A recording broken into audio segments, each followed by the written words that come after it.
ತಾಲೂಕು ಹಿರೇವಸಳ್ಳಿ ಗ್ರಾಮದ ಸಂಜೀವ್ ರೆಡ್ಡಿ. ನಾವು ಈಗ 1 ಎಕರೆ ಮೆಕ್ಕೆಜೋಳ ಹಾಕಿದ್ದೀವಿ. 3/4 ಎಕರೆ ಸಾವಯವ ಕೃಷಿ ಮಾಡಿ ಮಿಶ್ರ ಬೆಳೆ ಮಾಡಿದ್ದೇವೆ ರೀ.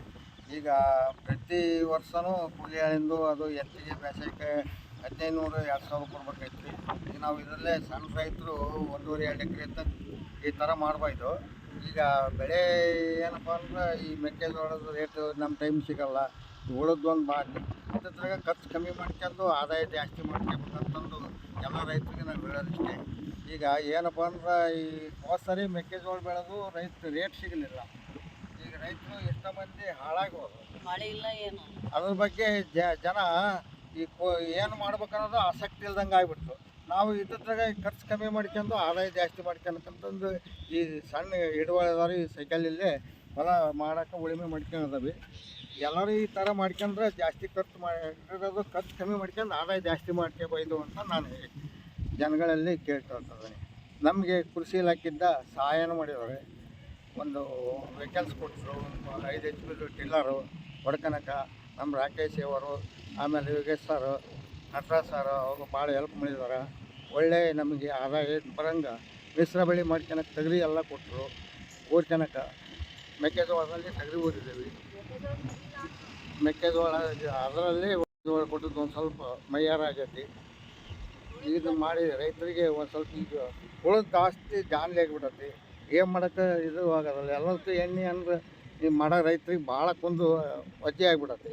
ಅದಕ್ಕಾಗಿ ಇದ್ರಾಗ ಖರ್ಚು ಕಮ್ಮಿ ಮಾಡ್ಕೊಂಡು ಏನಾರು ಮಾಡ್ಬೇಕಂತಂದು ನಡುವೆ ಬೆಂಡೆ ಹಾಕ್ಯಂದವಿ. ಆ ಕಡೆ ಈ ಕಡೆಗೆ ಸೈಡ್ಗೆ ತೊಗರಿ ಊದ್ಕೊಂಡವಿ. ಪ್ರತಿಯೊಂದು ತರಕಾರಿ ಇದ್ರಾಗ ಮಾಡ್ಕೊಂಡು ಏನೋ ಜೀವನ ಮಾಡೋಕೆ ದಾರಿ ಮಾಡ್ಕೊಂಡವು.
ಜವಳಿ ತಂದ್ರೆ 6 ಸಾಲಿಗೆ 1 ಸಾಲ